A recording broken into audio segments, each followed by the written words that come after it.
भारत जोड़ो यात्रा अवंतीपुरा से की गई शुरू और महबूबा इल्तिजा मुफ्ती भी यात्रा में हुई शामिल। राहुल गांधी ने पुलवामा के शहीदों को किया नमन। पंथा चौक से श्रीनगर दाखिल हुई भारत जोड़ो यात्रा।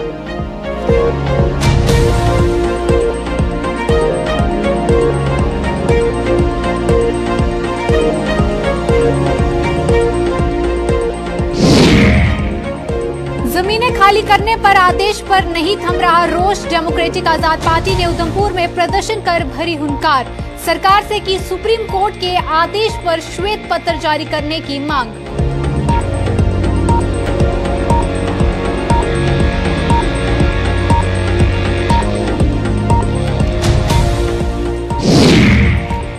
रहबरे खेल टीचरों का फिर से हुआ पुलिस से टकराव। सचिवालय कूच की कोशिश के दौरान बरती गई सख्ती। कई टीचर हुए घायल, पुलिस ने किए गिरफ्तार।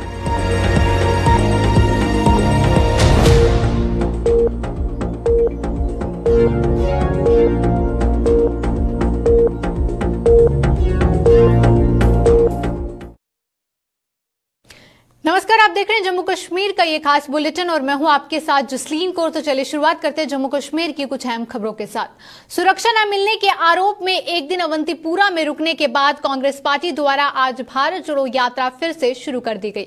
वहीं अवंतीपुरा से शुरू हुई भारत जोड़ो यात्रा में पीडीपी अध्यक्ष महबूब मुफ्ती और उनकी बेटी इल्तिजा मुफ्ती भी राहुल गांधी के साथ कदम से कदम मिलाकर आगे बढ़ती हुई दिखी। वहीं अवंतीपुरा से ये यात्रा लगातार आगे बढ़ती, जिसमें कि कई लोग शामिल हुए और रास्ते में भी भारी संख्या में लोग इस यात्रा का जोर शोर से स्वागत किया गया।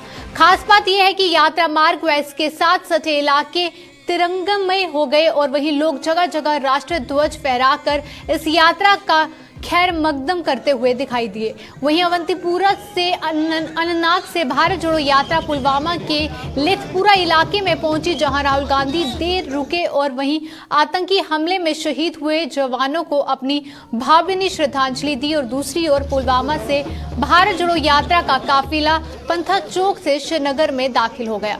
बात करें अगर सुरक्षा की, तो यात्रा की सुरक्षा व्यवस्था पूरी तरह से चाक चौबंद है और जम्मू कश्मीर पुलिस के अलावा केंद्रीय अर्धसैनिक बल भी इसमें शामिल लोगों की सुरक्षा घेरा बनाए हुए हैं।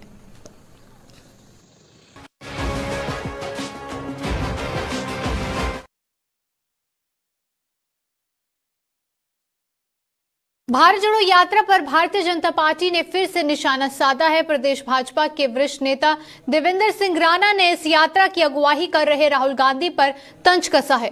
अपने बिलावर दौरे के दौरान उन्होंने कहा कि वह 50 साल की उम्र तक भारत को देख नहीं पाए और बतौर कांग्रेस अध्यक्ष भी भारत को समझ पाए। वहीं राणा ने आरोप लगाया कि जम्मू कश्मीर में आतंकवाद कांग्रेस की वजह से फैला और इसने देश को कमजोर कर रख दिया है और इसके बावजूद कांग्रेस पार्टी आंखें मूंदी रही है और लिहाजा उसे जम्मू कश्मीर की आवाम से काफी मांगनी चाहिए।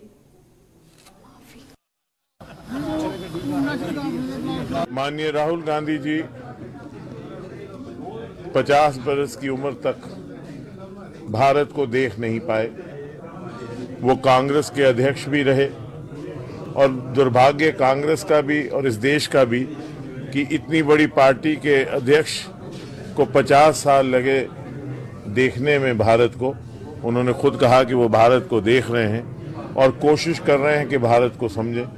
मैं उनको मुबारकबाद देता हूं कि ये यात्रा उनकी मुकम्मल हुई और उम्मीद करता हूं कि थोड़ा बहुत वो समझे भी होंगे भारत को। सर्वप्रथम उनको कश्मीर और जम्मू के लोगों से माफ़ी मांगनी चाहिए। 30 साल का आतंक जो यहाँ पे फैलाया कांग्रेस की वजह से फैला, कांग्रेस की अपनी नीतियों की वजह से, कांग्रेस के अपनी कमजोरियों की वजह से और कांग्रेस की अपीजमेंट की जो पॉलिसी रही है जिससे देश कमजोर हुआ, आतंकवाद का बोलबाला यहाँ हुआ और ये मूक रहे और आंखें मूंद के इन्होंने इस आतंकवाद के सारे तंत्र को यहाँ बढ़ने दिया।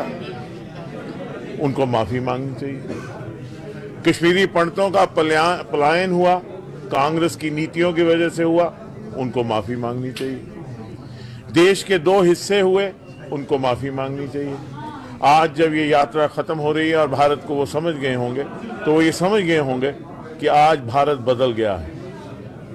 ये वो भारत नहीं है जो कमजोर भारत था। स्पोर्ट्स अथॉरिटी ऑफ इंडिया और नेशनल इंस्टीट्यूट ऑफ स्पोर्ट्स से ट्रेनिंग पाकर विभिन्न खेलों में बतौर कोच सेवाएं देने के लिए तैयार युवाओं को अब जम्मू में आज सम्मानित किया गया। वहीं राज्यसभा सदस्य इंजीनियर गुलाम अली खटाना ने आज अपने आवास पर इन युवाओं को आमंत्रित कर इनकी पीठ थपथपाई और इनकी मांगों को पूरा करने में भी हर संभव योगदान देने का आश्वासन दिया।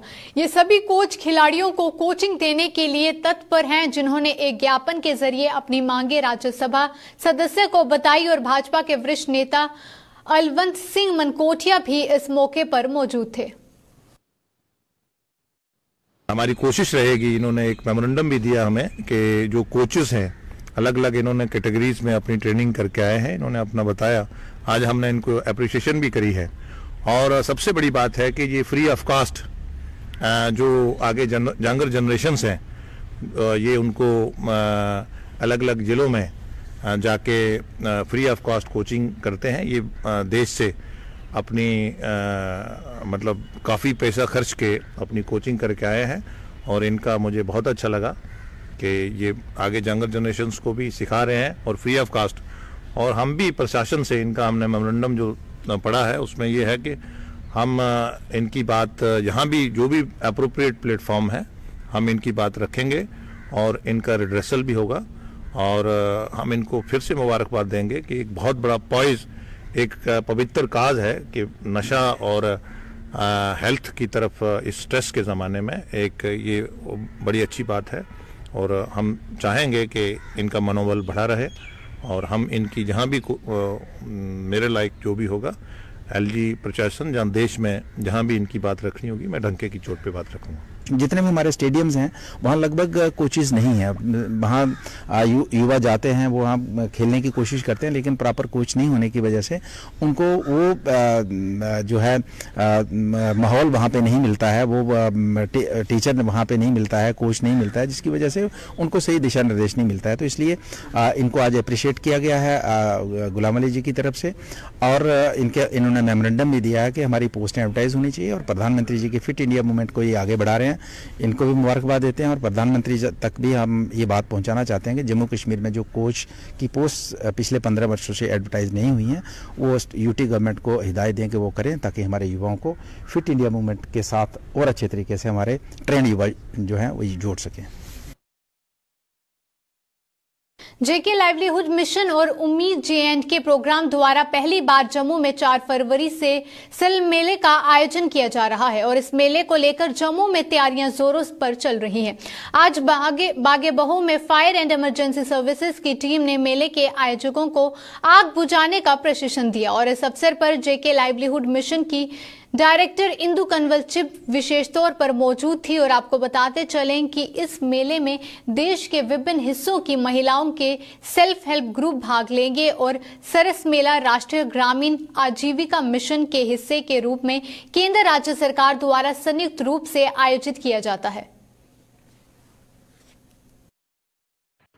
यहाँ पर हम लोग 4 फरवरी से 14 फरवरी तक we are arranging a fair जिसको सारस के नाम से हम लोग जानते हैं और ये रूरल डेवलपमेंट डिपार्टमेंट, पंचायती राज डिपार्टमेंट जो है हमारे यूटी का, उनके गाइडेंस के तहत NRLM करवा रहा है। सबसे बड़ी बात इस मेले की ये रहेगी कि ये देश से लोग इसमें आ रहे हैं, सारी महिलाएं इसमें पार्टिसिपेट करेंगी और ये प्रिडोमिनेंटली महिलाओं का कार्यक्रम रहेगा। 11 दिन का है ये। और आज हमने क्या किया कि एक फायर एक्सटिंग्विशिंग की एक प्रक्रिया को समझा, क्योंकि जब बहुत सारा हैंडीक्राफ्ट हैंडलूम सामान यहाँ रहता है तो आग लगने का खतरा बहुत रहता है। तो हमारी एक आज सेंसिटाइजेशन फायर डिपार्टमेंट ने करी बहुत अच्छे से। कमल जी आए थे फायर डिपार्टमेंट के, इन्होंने बहुत अच्छे से सबको समझाया। हमने हैंड्स ऑन थोड़ा सा करा भी, ताकि खुदा ना खास्ता कभी जरूरत पड़ भी जाए तो हमें समझ आनी चाहिए कि आग कैसे बुझाई जा सकती है। आम आदमी पार्टी की जम्मू कश्मीर इकाई ने बड़ी ब्रह्मणा के सिडको चौक का नाम बदलने की मांग की है। अपनी इस मांग को लेकर आम आदमी पार्टी ने बड़ी ब्रह्मणा में बाकायदा एक प्रेस कॉन्फ्रेंस की और सरकार के समक्ष अपनी मांग रखी। वहीं प्रेस कॉन्फ्रेंस को संबोधित करते हुए पार्टी के प्रांतीय अध्यक्ष राजेश पटगोत्रा ने कहा कि देश भर में कई जगहों के साथ साथ चौक चौराहों के नाम बदले जा रहे हैं और उनकी पार्टी भी बड़ी ब्रह्मणा के सिडको चौक का नाम बदलकर भारत रत्न बाबा साहेब भीमराव अंबेडकर के नाम रखने की मांग करती है। जिस तरीके से पूरे भारतवर्ष में जैसा कि 21 महाद्वीपों का जो नाम है, द्वीप समूहों का नाम जो है वो बदलकर एक महान विभूतियों के नाम पे रखा गया। और दूसरा, कल ही एक रेजोल्यूशन पास हुआ कटरा म्युनिसिपल कमेटी द्वारा कि कटरा जो चौक है, मुख्य चौक कटरा का, उसका नाम बदलकर जो है वो बाबा श्रीधर के नाम पे रखा गया।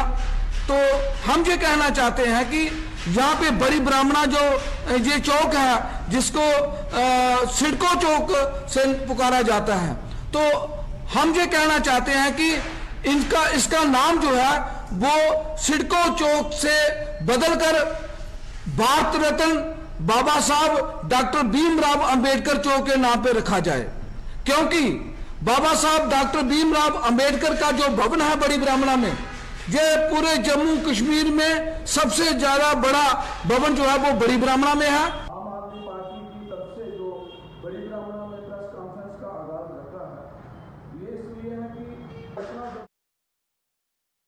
सरकारी जमीनें खाली करने के मामले को लेकर डेमोक्रेटिक आजाद पार्टी ने उधमपुर में आज प्रदर्शन किया।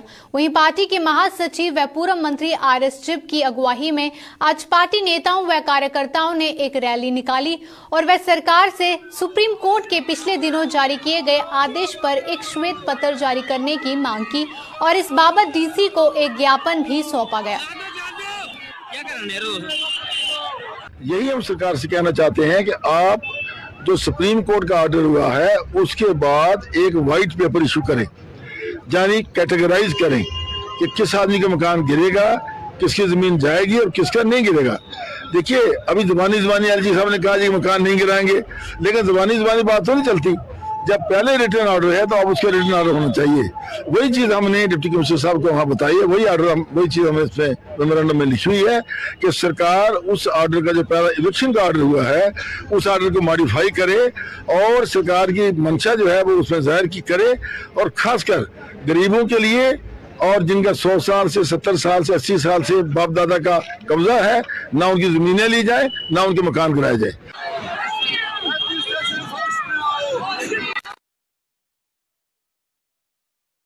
डोडा के बस स्टैंड परिसर में बनने जा रही मल्टी स्टोरी पार्किंग का विरोध शुरू हो गया है। वहीं डोडा के दुकानदार और ट्रांसपोर्टर सरकार के इस प्रस्ताव के खिलाफ उठ खड़े हुए हैं। वहीं जिन्होंने आज जोरदार प्रदर्शन करते हुए शहर में एक रैली निकाली और अपनी मांगों से संबंधित एक ज्ञापन भी डीसी को सौंपा है। इन लोगों के मुताबिक इस पार्किंग के निर्माण सक बस स्टैंड के कई दुकानदारों और यहां तक कि ट्रांसपोर्टरों का रोजगार भी छीन जाएगा। लिहाजा पार्किंग का निर्माण बस स्टैंड के बजाय किसी अन्य जगह पर किया जाना चाहिए।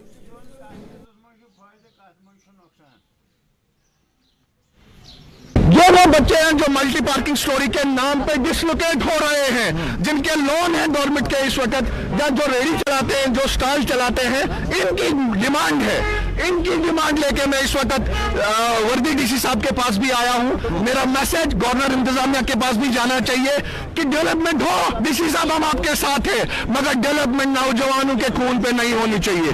डेवलपमेंट उस डेवलपमेंट की हमें कोई जरूरत नहीं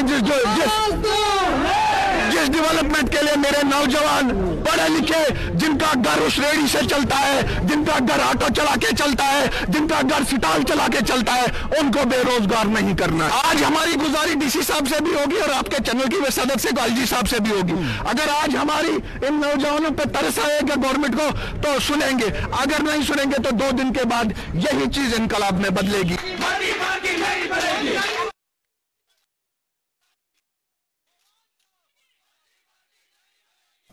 प्रोबेशन पीरियड को 7 साल से घटाकर 5 साल करने की मांग को लेकर रहबरे खेल टीचरों का जम्मू में आज पुलिस के साथ फिर से टकराव हो गया। वहीं आंदोलन के आज 40वें दिन भी टीचरों ने जम्मू में प्रेस क्लब के बाहर प्रदर्शन करते हुए सिविल सचिवालय की ओर बढ़ने की कोशिश की, जिसे पुलिस ने विफल बना दिया। इस दौरान पुलिस के साथ हुई धक्का-मुक्की में कुछ टीचर घायल हो गए, जिन्हें इलाज के लिए अस्पताल पहुंचाया गया। वहीं मामला बिगड़ते देख पुलिस ने इस रहबर खेल टीचरों को गिरफ्तार कर लिया, जिन्हें वहां से ले जाया गया। वहीं रहबर खेल टीचर्स के मुताबिक प्रदेश के मुख्य सचिव से उनकी बैठक हुई थी और उन्होंने भी उन्हें आश्वासन दिया है, लेकिन 1 सप्ताह बीत जाने के बावजूद भी सरकार उनकी सुनवाई नहीं कर पाई है। वहीं रहबर खेल टीचर्स ने बताया कि जब तक उन्हें लिखित रूप से आश्वासन नहीं मिलता तो वह अपना धरना प्रदर्शन जारी रखेंगे। लेकिन 7 दिन क्या, आज से महीने निकल गए, अभी तक कोई एडमिनिस्ट्रेशन, कोई हमारे पास ब्लैक एंड व्हाइट नहीं आता है। इसके बाद आज हम 40 डेज से अभी रोड पे बैठे हुए हैं। रेना सर हमें आश्वासन देता है कि आपका काम हो जाएगा। अभी चीफ सेक्रेटरी से मिले, चीफ सेक्रेटरी सर के बाद कहा कि आपके पास 5 दिन में रिटर्न ऑर्डर आ जाएगा। 5 दिन क्या, 10 दिन हो गए। अब हम मजबूर हो गए रोड पे आने के लिए। अब हम तभी हम पीछे हटेंगे या हम अपनी जान देंगे या हम अपना ऑर्डर लेके गए, तब तक यहाँ से नहीं जाएंगे। ये देखो हमारा टीचर, ये देखो हमारा टीचर, ये देखो हमारे टीचर के हाल, ये नया जम्मू कश्मीर है, ये टीचर के हाल है। और हम आज अपनी जान देंगे, सर को जान देगा, लेकिन अपना हक लेने से पीछे नहीं हटेंगे इस बार। आज उसके बाद हम रोड पे आएंगे, उसकी सारी जिम्मेदारी एसजी एडमिनिस्ट्रेशन के ऊपर होगी।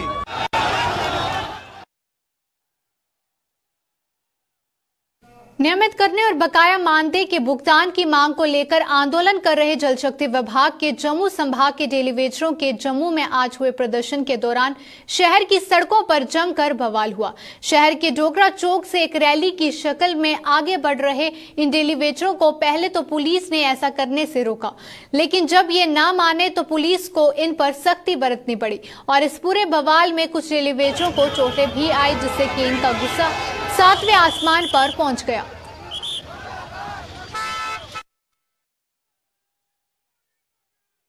देखिए, हमने 22 दिसंबर को जब डिवकाम ऑफिस के बाहर एक प्रोटेस्ट किया था, तो डिवकाम जम्मू ने हमें 1 महीने का समय दिया था।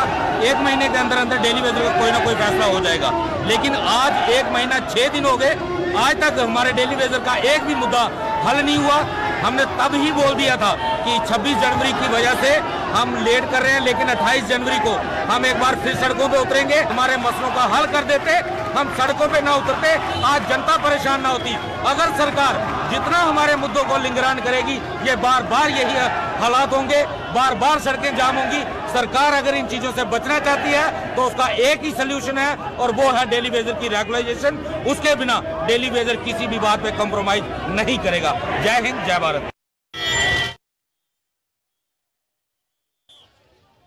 पीओजे के रिफ्यूजियों ने अपनी मांगों को लेकर जम्मू में आज एक बार फिर प्रदर्शन किया और इन रिफ्यूजियों के मुताबिक केंद्र सरकार ने भले ही रिफ्यूजी परिवारों को 5.5 लाख रुपए की राशि मुहैया करवाई है, लेकिन अभी भी कई परिवारों को ये राशि नहीं मिल पाई है। और तो और पीओजे के रिफ्यूजियों के अन्य जरूरी काम भी सरकार ने बंद कर दिए हैं, जिससे कि वो दर बदर होकर रह गए हैं।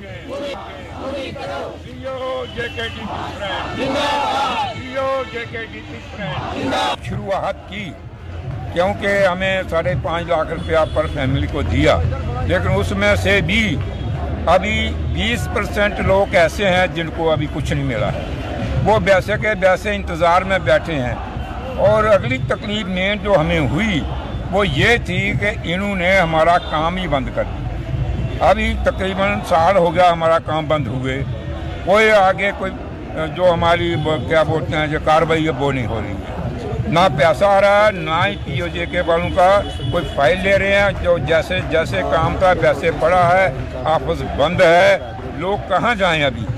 और ये कब होगा ये हम ना इन्होंने हमें पूछा, ना कोई नोटिस ऐसा है कि हम क्या करने वाले हैं, क्या करेंगे। और इन्होंने काम बंद करने से सब लोग जो हैं वो हमारे पीओजे के वो अभी दुखी हैं। नंबर 2 कि जो अभी पैसा 5.5 इन्होंने 5.5 लाख देना था वो अभी बैलेंस पड़ा हुआ है। जम्मू क्लस्टर यूनिवर्सिटी के लिंग्विस्टिक एंड लिटरेचर डिपार्टमेंट द्वारा central institute of language Mysore के सहयोग से 3 दिवसीय इंटरनेशनल कॉन्फ्रेंस का आयोजन किया गया। इस कॉन्फ्रेंस के जरिए क्षेत्रीय भाषाओं को प्रोत्साहन देने पर विचार विमर्श किया जा रहा है और जिसमें कि देश की 7 से अधिक यूनिवर्सिटीज के स्कॉलर और वहीं बात करें स्टूडेंट्स भाग ले रहे हैं।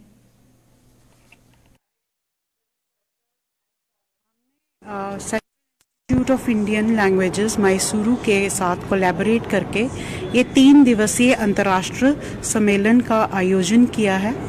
इसमें हमारा मुख्य उद्देश्य था जो क्षेत्रीय भाषाएं हैं उनका प्रोत्साहन और उनका संरक्षण। इस 3 दिवसीय सम्मेलन में हमें बहुत अच्छा रिस्पांस मिला। इसमें हमें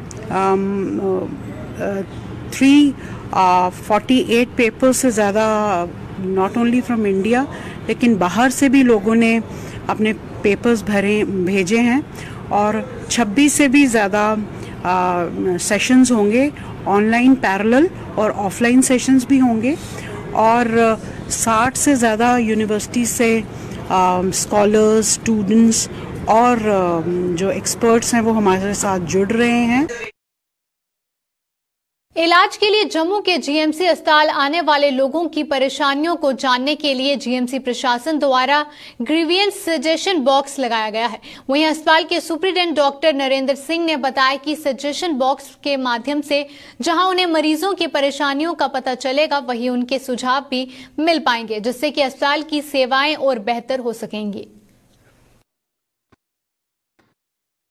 पब्लिक इंटरफेस में, पब्लिक डीलिंग में रहते हैं। हमारे पास कोई भी सुख में आदमी नहीं आता है, यूजली तकलीफ में ही होता है तो आता है।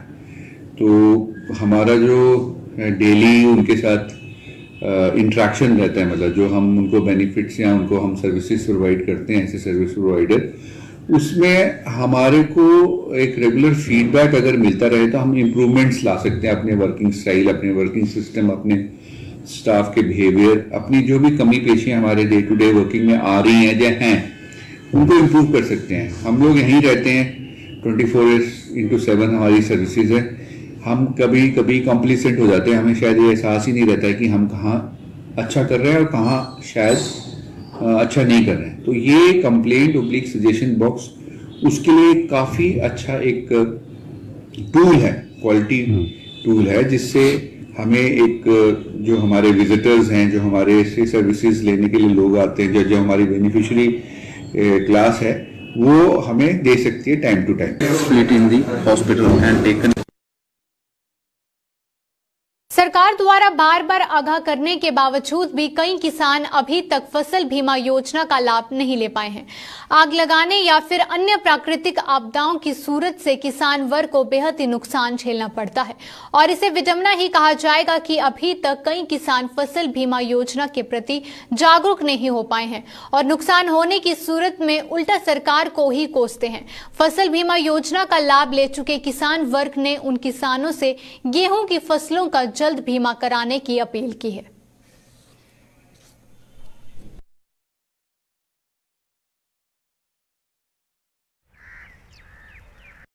जो आपकी गेहूं की फसल आती है वो इस वक्त काफ़ी अच्छी हो रही है और हर बार अच्छी होती है, लेकिन यह है कि कभी कभी प्राकृतिक आपदा आ जाती है, जैसे ओलावृष्टि हो जाए, कहीं आग लग जाए या कुछ हो जाए, उससे फसल का नुकसान हो सकता है। उसका एक विकल्प ये है कि आप अपने फसल का बीमा जरूर करवाएं।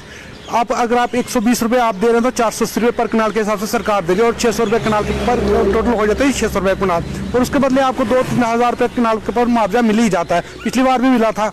हमारे किसान भाइयों से ये अपील है कि आप फसल का मुआवजा जरूर करवाएं, फसल का बीमा फसल का बीमा जरूर करवाएं, और जिससे आपको एग्रीकल्चर को प्राकृतिक आपदा आती है तो आप उसका बीमे का हकदार बन सकते हैं।